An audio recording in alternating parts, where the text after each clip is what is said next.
자, 오늘은 하나님의 최고의 축복이라고 하는 주제로 좀 말씀을 나눠보겠습니다.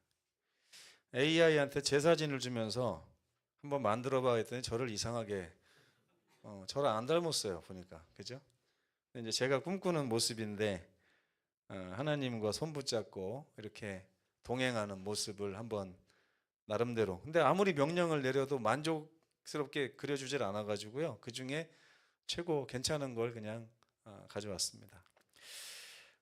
하나님께서 주시는 최고의 축복이 뭘까요, 여러분? 혹시 생각해 보신 적 있으세요? 나 하나님 믿어가지고 신앙하다 보니까 너무 좋다, 너무 행복하다. 이게 하나님이 주시는 축복이 아닐까? 뭐 이렇게 생각해 보신 적 있으신가요? 이사야 41장에 있는 말씀을 함께 읽어보겠습니다. 8절부터 10절까지인데 9절을 빼고 8절과 10절만 좀 읽어보겠습니다. 시작. 그러나 나의 종 너 이스라엘아, 내가 택한 야곱아, 나의 벗 아브라함의 자손아, 두려워하지 말라. 내가 너와 함께 함이라. 놀라지 말라. 나는 내 하나님이 됨이라. 내가 너를 굳세게 하리라. 참으로 너를 도와주리라. 참으로 나의 의로운 오른손으로 너를 붙들리라. 아멘. 이스라엘, 야곱, 아브라함의 자손 전부 다 저와 여러분을 지칭하는 말입니다. 성경에서 야곱아 그러면 나라고 생각하시면 돼요. 이스라엘아 이렇게 하면 나라고 생각하시면 됩니다. 그 하나님께서 우리를 부르면서 두려워하지 말라. 두려워하지 말라. 제가 그래도 한 30대 때까지는 두려움이 별로 없었어요. 어디 가서 이렇게 뭐 좀 별로 두려움을 느껴본 적이 별로 없어요. 이렇게 좀 깡으로 살자 막 이렇게 생각하고 살았던 것 같아요. 근데 이제 나이 먹고 아이 키우면서 막 두려워요. 누가 좀 다쳤다고 그러면 우리 애들도 다치면 어떡하지? 어떤 부모님께서 좀 편찮으시다고 하면 우리 부모님도 또 어떻게 되면 어떡하지? 이게 막 두려움이 많아요. 어른이 되면서 제가 내린 결론은 두려움은 어른들이 느끼는 감정이구나 이런 생각을 하게 됐습니다. 아이들은 그렇게 두려움을 많이 못 느끼는 것 같아요.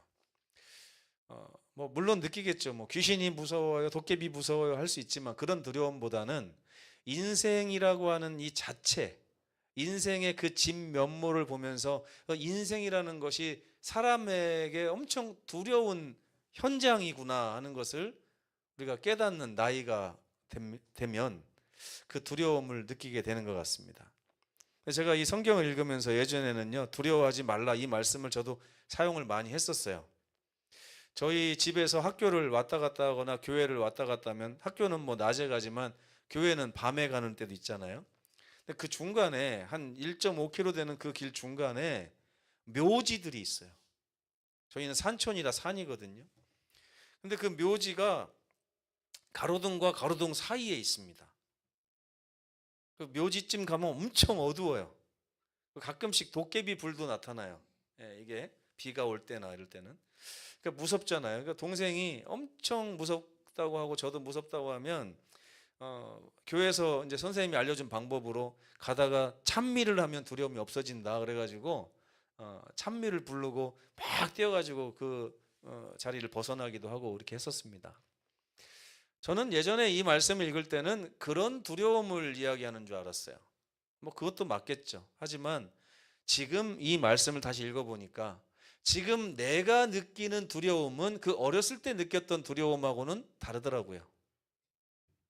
아마 여러분들 이해하시는 분 계실 겁니다. 지금 제가 50대 초반에 느끼는 이 두려움이 여러분 다 경험해 보셨을 거예요. 인생이라는 게 그렇게 만만한 게 아니구나. 우리 삶이라는 게 이렇게 안전한 게 아니구나. 그렇죠? 근데 그 두려움 가운데 있는 우리에게 하나님께서 야곱아 부르시면서 두려워하지 말라 이렇게 말씀하시고 있는 것입니다. 이 오늘 하나님의 이 음성이 저와 여러분의 마음에 감동을 주었으면 좋겠습니다. 어, 이 말씀 안에 보면 하나님의 소원이 써 있거든요. 근데 이제 예수께서 세상에 오신 목적을 마태복음의 1장에 기록해 놓은 장면이 있어요. 특별히 1장 21절에는 우리가 자주 부르는 예수님의 그 이름의 뜻이 무엇인지가 기록되어 있습니다. 아들을 낳으리니 이름을 예수라 하라. 왜요? 이는 저가 자기 백성을 저들의 죄에서 구원할 자이기 때문이다. 하나님께서 예수님을 보내시면서 예수님의 이름을 지어주셨는데 그 이름이 예수라고 하는 거예요. 그 예수님의 이름이 무슨 뜻이라고요? 저와 여러분을 우리가 처한 이 죄의 환경 또 죄의 운명에서 건져주시도록 하기 위해서 하나님께서 예수님을 세우셨다는 것입니다. 그런데 곧바로 이어서 23절에 보면요, 하나님께서 예수라 부르라 그러면서 또 다른 이름을 말씀하십니다. 저는 이름은 한 개여야 되는지만 알았거든요. 근데 보면 성경에 보면요, 이름을 하나님이 여러 가지 이름으로 말씀하실 때가 있습니다. 특별히 이사야 9장 6절에 보면 하나님의 이름을 막 전능하신 자라, 영존하시는 아버지라, 평강의 왕이라. 우리 하나님은 이름 하나로 표현이 안 되시는 분이에요. 그러다 보니까 이름을 많이 이야기하십니다. 그리고 하나님이 특별히 사랑하시는 분들에게는 이름을 한 개 내지 두 개씩 주기도 합니다. 그렇죠? 네, 두 번째 예수님의 이름이 뭐냐면 임마누엘이라 해라. 이는 그 뜻을 번역하면 뭐라고요? 하나님께서 너희와 함께 함이라. 이 두 이름을 한번 붙여보시면 어떤 뜻이 될까요?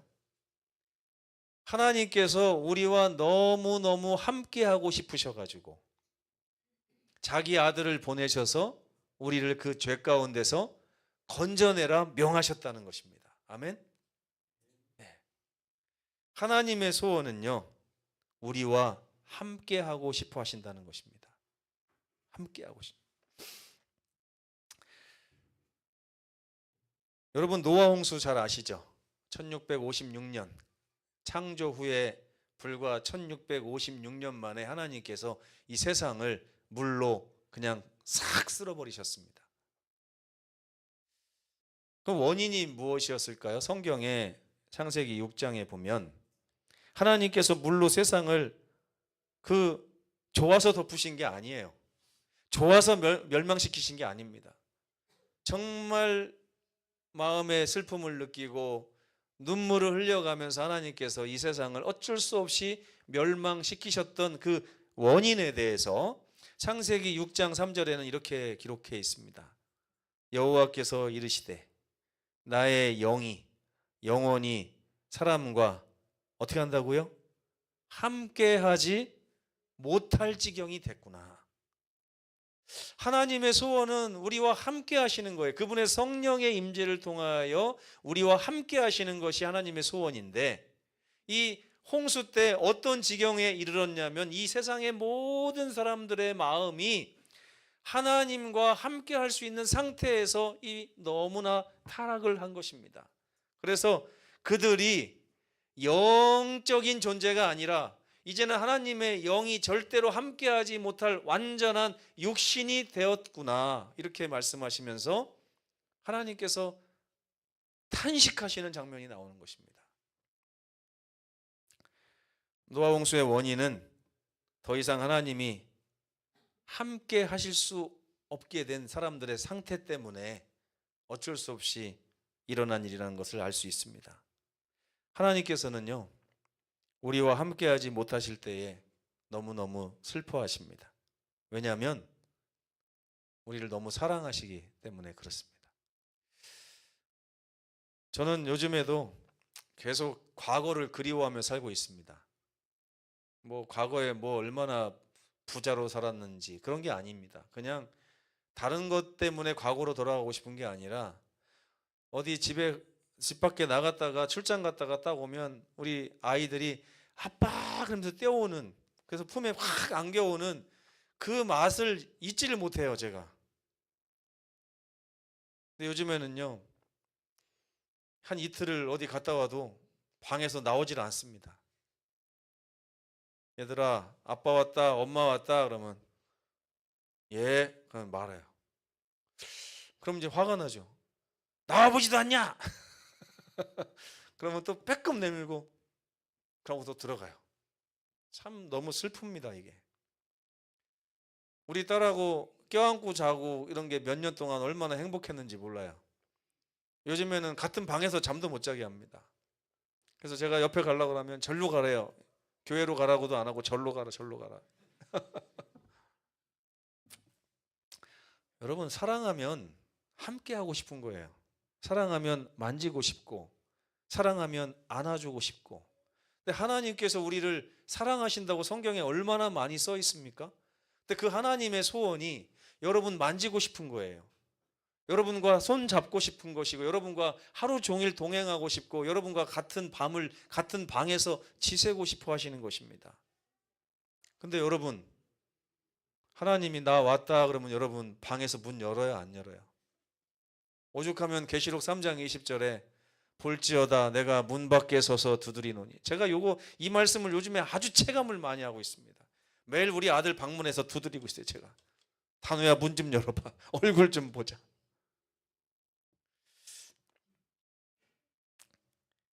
하나님이 주시는 최고의 축복은요, 성경에 아주 자주 나옵니다. 성경에 등장인물들이 많아. 여기 제가 8명을 써놨지만 이 외에도 한 7명이 더 있습니다. 한 15군데 15명에게 하나님이 계속해서 하신 말씀이 뭔지 아십니까? 공통적으로 아브라함에게 창세기 21장 22절에 하신 말씀과, 이삭에게 26장 24절에 하신 말씀과, 야곱에게 28장 15절에서 하신 말씀과, 요셉에게 39장 2절 3절에서 하신 말씀, 모세에게 출애굽기 3장 12절에서 하신 말씀, 여호수아에게 여호수아 1장 5절에 하신 말씀, 다윗에게 사무엘하 7장 9절에 하신 말씀, 솔로몬에게는 이제 다윗이 한 얘기지만 역대상 22장 11절에 하신 말씀이 다 똑같은 말씀이에요. 공통적으로 무슨 말씀이 있는지 아십니까?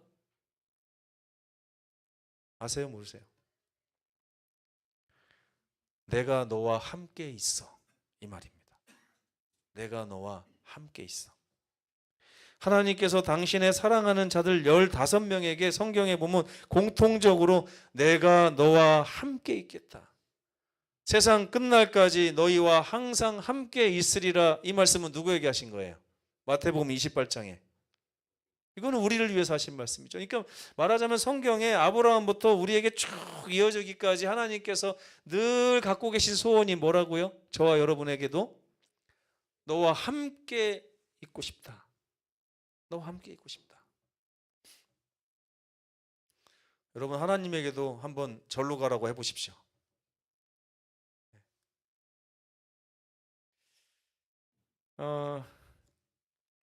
하나님은 오늘 우리에게도 같은 약속을 하십니다. 그분의 약속은 지금부터 언제까지 기한이 있는 게 아니라 영원합니다. 끝이 없어요. 이사야 43장 2절, 아까 읽은 말씀이죠. 내가 물 가운데로 지날 때에 내가 너와 함께 할 것이다. 여러분, 혹시 물 가운데 지나고 계십니까? 불 가운데 지날 때에 불꽃이 너를 사르지 못하도록 내가 옆에서 지켜주고 보호하리라. 여러분, 혹시 지금 불꽃 가운데를 지나가는 인생을 살고 계시지는 않습니까? 여러분, 불꽃 가운데 지날 수 있고 물 가운데 지날 수 있어요.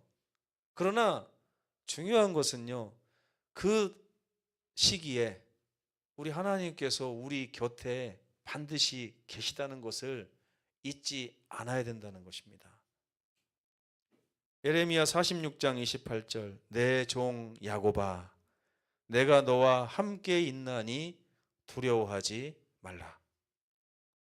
28장 20절 마태복음, 볼지어다 내가 세상 끝날까지 너희와 항상 함께 있으리라. 우리가 나중에 구원받으면 어떻게 되나요? 계시록 21장 3절, 보라 하나님의 장막이 너희 사람들과 함께 있음에 하나님이 그들과 함께 계실 것이다. 언제? 하늘에서도요. 영원토록. 하나님의 결국 여러분에게 십자가를 주시고 사랑한다 말씀하시고 구원을 베푸시고 이 모든 것에 목적이 있어요. 목적은 여러분을 사랑하면서 함께하고 싶어 하시는 거예요. 스바냐 3장 16절 17절 기억하시죠 여러분? 너의 하나님 여호와가 너의 가운데 계시니 그는 구원을 베푸실 전능자시라. 이건 예수라는 이름의 뜻에 포함된 것이죠. 그가 너로 인하여 기쁨을 이기지 못하시며 너를 잠잠히 사랑하시며. 얼마나 하나님의 그 마음이 적나라하게 표시된 말씀입니까? 이 하나님의 마음을 우리가 어제 저녁에도 제가 말씀드렸지만 우리가 신앙하면서 먹고 마시는 거 중요하지 않아요. 더 중요한 건 뭡니까? 예수님과 함께하면서 의란 무엇인가를 예수님께 배우고 예수님과 하나님 만나서 평강을 누리는 것이, 그 화평을 누리는 것, 그리고 성령이 주시는 잠잠한 거룩한 희락을 누리는 것이 우리 삶에 얼마나 중요합니까? 근데 하나님께서는 우리와 동행하시며 함께하시며 우리에게 그런 삶을 주시겠다고 지금 말씀하고 계신 것입니다.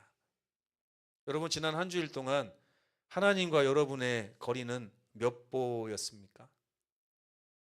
요즘에 법에 보니까요, 그런 법도 있대요. 몇 미터 안에 접근하지 말라는 법도 있어요. 스토킹 하는 사람들이 많아서요. 근데 하나님께서는 오히려 그 반대십니다. 내 곁에서 몇 미터 이상 떨어지지 마.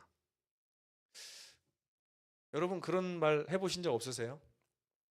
제가 어렸을 때 우리 아이들 데리고서 놀이동산 가면 엄마 손 절대 놓지 마라, 아빠 손 꼭 잡고 다녀야 돼 라고 하는 말을 많이 했어요. 좀 과한 말을 했습니까 제가? 여러분이라면 다른 말 했겠습니까?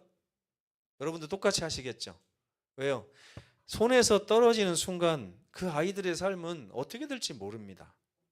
하나님께서 보실 때 우리가 엄마 손을 놓고서도 괜찮을 줄 생각하겠죠. 그러나 하나님께서 보실 때는 안 그래요. 매일매일 우리의 손이 그분을 붙잡고 있어야 됩니다.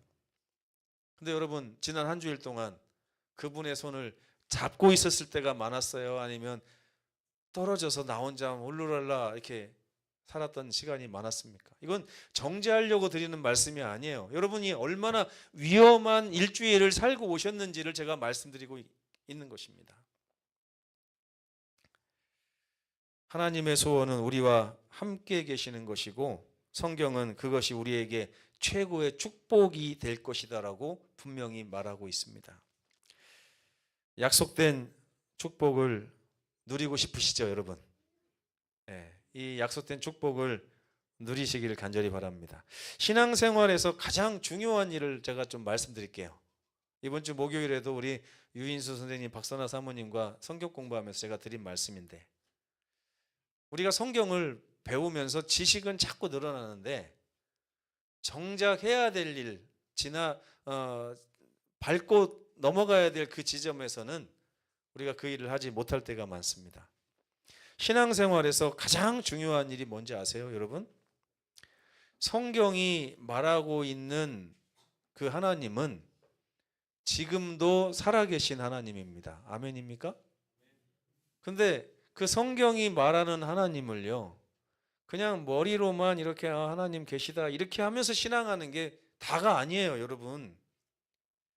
지금 우리의 삶에 가까이 다가와 계시고 지금 나의 삶을 속속들이 알고 계시며 지금 나의 어려운 물과 불을 다 알고 계신 그분께서 우리 곁에서 손을 내밀고 계신 그 손을 직접 만져보는 일이 얼마나 중요한지 모릅니다, 여러분. 하나님의 손을 직접 만져본 경험이 없는 분들은요, 올바로 신앙을 하지 못해요. 그래서 제가 우리 두 분에게도 말씀드렸습니다. 지금 하나님이 진짜 살아계신지를 내가 경험적으로 아는 일에 먼저 집중하지 않으면 성경을 아무리 배워도 앞으로 나아가지 않습니다 라고 제가 분명히 말씀드렸어요. 성경은 살아계신 하나님, 우리 곁에 계신 하나님을 실제로 경험하는 것이 가장 중요한 일이라고 말씀하고 있습니다. 저는 어렸을 때 하나님을 실제로 경험해 본 적이 있었어요. 아주 간단한 거였습니다. 어린 아이가 하나님 만나는 방법은 굉장히 유치합니다. 약간 나이 드신 분들이 하나님 만나는 거하고 좀 다릅니다. 그러나 성경에서 어린 아이와 같다고 우리를 결코 뭐라고 하지 않습니다. 오히려 어린 아이처럼 하나님 만나는 게 더 중요하다고 말씀하시죠. 제가 안방의 장판 밑에서 어머니 숨겨놓은 비상금을 좀 꺼내가지고 톰소여의 모험을 떠났던 적이 있었습니다. 대전에 살 때인데, 근데 그걸 가지고 한 2박 3일 여행을 할 생각이었어요. 근데 일이 틀어지게 됐습니다. 대전역에 딱 도착하자마자 어디를 갈까 고민하고 있는데 갑자기 중학생 같은 사람 2명이 너 일로 와 그러더라고요. 그래서 끌려갔어요. 끌려갔더니 너 신발 좋은 거 신었네. 너 주머니 얼마 있냐 그래가지고요. 신발도 뺏기고 돈도 다 뺏기고 2박 3일 톰소여 여행이 그냥 불과 대전에 도착한 지 10분도 안 돼가지고 다 날아가 버렸어요. 그래가지고 아무도 없는 땅에 저 혼자만 덩그러니 남아있어요. 그때 제가 2학년 때인가 3학년 때 그랬어요. 초등학교. 어떻게 해요? 그래도 한 10년 동안 배운 어깨너머로 배운 하나님이 있었어요. 그래서 제가 갑자기 하나님 저 좀 도와주세요. 하나님 저 좀 도와주세요 이렇게 했어요. 근데 이제 어떻게 도와줄 줄 모르잖아요. 하나님이 나를 어떻게 도와주시지? 저는 그 마음에 하나님이 요 정도는 도와주시겠지 하는 게 있었어요. 하나님 집에 가려면 돈이 있어야 되는데 그 당시 170원입니다. 버스비가. 근데 하나님 100원짜리 2개만 좀 주세요. 그러면서 대전역 광장을 계속 돌면서 기도하고 쳐다보고 기도하고 쳐다보고 그렇게 3바퀴를 돌았더니 지치더라고요. 다리가 아파갖고 철퍼덕 앉아가지고 엉엉 갑자기 눈물이 납니다. 하나님 왜 안 도와주세요? 하나님 어디 계세요? 하나님 진짜 계신 건 맞아요? 막 뭐 철학적인 질문까지 해가면서 그러면서 막 하나님을 원망하고 있는 그때에 저쪽에서 뭐가 반짝거리는 게 보였어요. 갔더니요 100원짜리 하나가 있더라고요. 막 좋아서 갔는데 100원짜리 하나가 있으니까 좀 실망을 했습니다. 하나님 2개 있어야 된다니까요. 그래가지고 그 버스 시간은 다가오고 이제 좀 있으면 밤이 되면 집에 못 가면 어디서 자요? 대전역에서 이제 어떻게 박스를 깔고 자야 되나 막 별 생각 다 했어요. 버스비가 100원밖에 없잖아요. 또 100원 들고서 막 다니면 하나님 제발 도와주세요. 안 도와주시는 거예요 하나님이. 근데 어쩔 수 없이 이거라도 들고 버스를 타야 되겠다. 그래서 이제 정류장 앞에서 버스를 기다리는데 제가 손에다 막 이렇게 쥐고서 막 두리번 하니까 어떤 아주머니가 야 너 어디 가냐 그러더라고요. 근데 갑자기 제가 아주머니를 보면 엉엉 울면서 저 마정 가야 되는데 차비가 없어요 했더니 아이고 내가 그런 거 같더라 그러면서 얼른 버스 오면 아줌마가 내줄 테니까 타 그래가지고 그 아주머니의 도움으로 제가 집에까지 왔던 경험이 있어요. 그때 집에 오면서 버스 안에서 그 아주머니를 보면서 이게 사람인가 하나님인가 사람인가 천사인가 너무 천사같이 보였어요. 그러면서 버스에서 하나님 감사합니다. 하나님 감사합니다. 근데 제가 그때 제 곁에 계신 하나님을 만났던 첫 번째 경험이 아니었나 생각을 해요. 저는 뱃속에서부터 교회를 다녔음에도 불구하고 내 옆에는 하나님이 계시다는 것을 느끼기 시작했습니다. 그리고 그 일들을요 잊지를 못하면서 그 다음에 더 큰 어려움이 있을 때 또 해보고 또 해보고 또 해볼 때마다 심지어 제가 하나님을 찾지 않았음에도 불구하고 하나님이 나의 길을 다 예비해 놓으셨던 경우도 있었습니다. 그 하나님을 자꾸 경험하면서 하나님이 실제로 내 곁에 계시다는 확신을 갖게 됐습니다. 그래서 제가 여기 서 있는 거예요. 여러분 우리 삶에서 제일 중요한 일은요 아무리 어린 아이처럼 유치하다 할지라도 하나님 진짜 계시면 내 옆에 내가 느끼게 나를 만나주세요라고 기도하는 것입니다. 교회를 아무리 오래 다니셔도 평소에 이 삶을 경험하지 못하면 가짜고 회칠한 무덤이 됩니다. 여러분 에레미야서 29장 13절 한번 다 같이 읽어보겠습니다. 시작. 너희가 전심으로 나를 찾고 찾으면 나를 만나리라. 잠언 8장 17절에 똑같은 말씀이 있어요. 시작. 나를 간절히 찾는 자가 나를 만날 것이니라. 아멘. 그 어린 10살의 나이에 제가 얼마나 간절했는지 여러분 상상을 해보세요. 그 10살 아이에게는 인생이 걸린 일이었어요. 그 100원짜리 하나 하나님이 주시냐 안 주시느냐가 저의 인생의 아주 중요한 문제였습니다. 그때 하나님이 저의 간절함을 아시고 나타나 주신 것입니다. 여러분 간절하게 여러분의 삶에 물을 지날 때, 불 가운데 있을 때 절절히 하나님을 찾으셔야 됩니다. 하나님께서 그때 만나 주셔야 여러분의 신앙이 자라나요. 하나님이 주시는 최고의 축복은 살아계신 하나님입니다. 바로 내 옆에 계신 그 하나님 만나시게 하시는 것입니다. 하나님은 오늘도 그대와 함께 하시기를 원하십니다. 그분은 여러분을 사랑하십니다. 하나님이 여러분을 사랑하지 않는 것처럼 느낀다면 여러분이 아직 하나님을 만나보지 못해서 그렇습니다. 그분의 임재가 얼마나 큰 선물이자 축복인지 여러분의 삶에서 경험하시게 되는 우리 모두가 되시기를 간절히 바라면서 오늘 말씀을 마치겠습니다.